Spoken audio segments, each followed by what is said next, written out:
It's Autism Awareness Month, no more. There's been a fairly recent national push from awareness to Autism Acceptance Month. For this BCH exclusive, I spoke with an ABILENE nonprofit which offers resources to people affected by autism, an ABILENE mother who's known about her child's diagnosis since the beginning, and a Baird mom who just found out about her daughter's autism this time last year.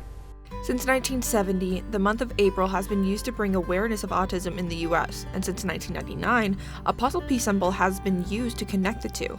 However, both of these are now becoming things of the past. Instead, since 2018, there's been much more momentum in using the rainbow infinity symbol you see behind me. The puzzle piece is really falling out of favor with those individuals who actually have autism, because the puzzle piece for so long has kind of symbolized that there's a piece missing, and there absolutely is not a piece missing. These people who have autism are complete and whole and unique and should be celebrated as such. My name is Haley Frazier, and I'm here in Abilene, Texas, representing the Spectrum Connection of Abilene, and I'm here to talk about Autism Acceptance Month. As a counselor with Grounded Roots Family Development Center, Frazier specializes in helping families as a whole, but has a special heart for helping families and children with autism and ADHD. You're probably hard-pressed right now to find someone who doesn't know what autism is or know someone affected by autism. But acceptance goes a step beyond that, to say that this person has this whole unique and wonderful set of skills and abilities. And like, autistic people just have this great creativity and this great ability to do things that neurotypical people even aren't able to do sometimes. First, the puzzle piece symbol was addressed in 2018, then opened the conversation on awareness versus acceptance in 2021. In the past 10 or 15 years, there have been more visible movements in how disabilities and people with disabilities are addressed, all thanks to those people and their advocates. For instance, the term special needs when referring to a person with disabilities is now commonly known as a dysphemism, a euphemism with negative intention, and has been on trend to being seen as a slur altogether. Advocates say it's an offensive term because everybody has valid needs regardless of having disabilities or not. She tries her best to do the things that the other kids do. She just might use little sister to get there. So it's really fun watching her as the older sister use 5-year-old little sister, to go talk to a new friend. So she wants to do those things. We're just seeing it being done in different ways. Having acceptance means being inclusive. And not only that, but listening to the voices of those living with autism so that we can learn from their unique perspectives and include them in all aspects of society. This is an especially meaningful time of year for Alyssa Johnson and her family. So my name's Alyssa. I have a daughter, Tristan. She is diagnosed autistic, and we're from Baird, Texas. I had no idea in that time that when you're thinking about babies and all the fun clothes, that they're going to grow up into these individual kids they may have a challenge that you really don't expect. 7-year-old Tristan will be 8 this summer. She has an older brother named Todd and a younger sister named Azalea.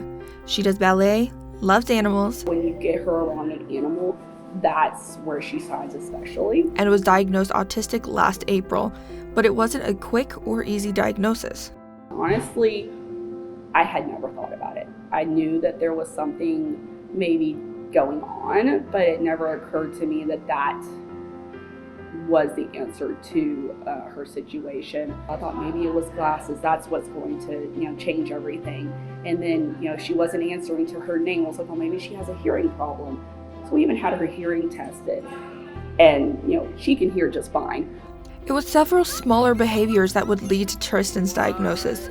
Johnson said more clarity came after filling out a questionnaire at the doctor's office than officially receiving that diagnosis through Turning Point Counseling in Abilene.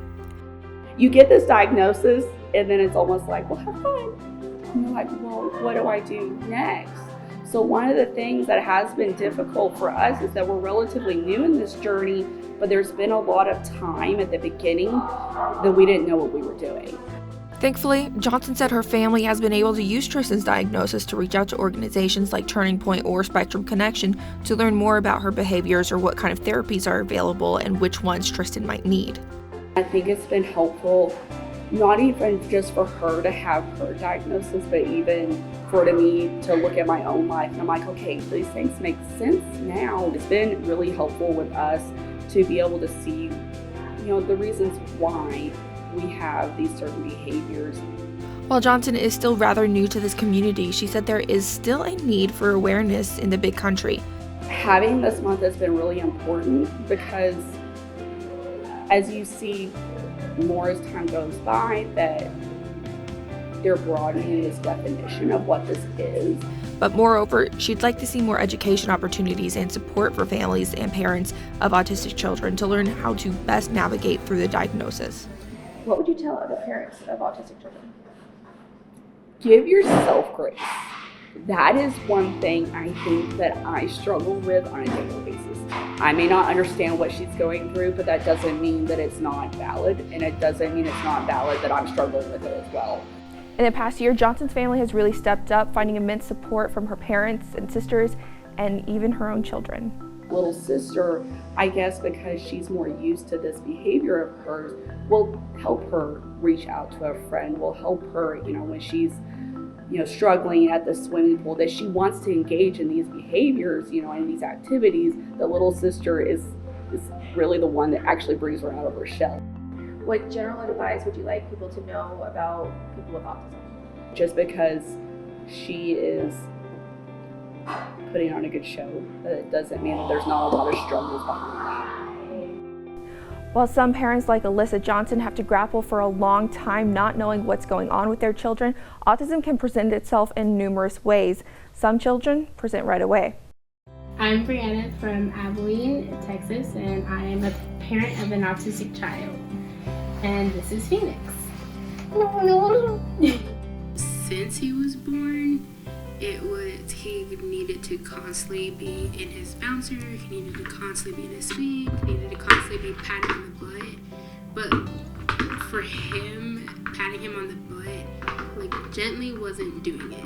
He was still crying and screaming, and then you kind of do it a little bit harder, and then he'd be calm, and everybody's like, are you okay? Is he okay? You're just, hitting him hard, and it's we're really not. It's just the echo of his diaper. Brianna Arietta said 4-year-old Phoenix was diagnosed nonverbal autistic at 17 months old through a specialist, one of the youngest, she added.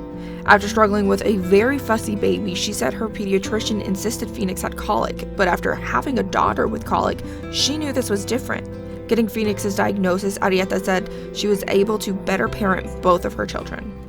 It's very, very stubborn. I mean, if he wants to do something, he'll do it. No matter what, you cannot stop him. He knows how to spell a lot of stuff. Whatever he sees, he will spell it.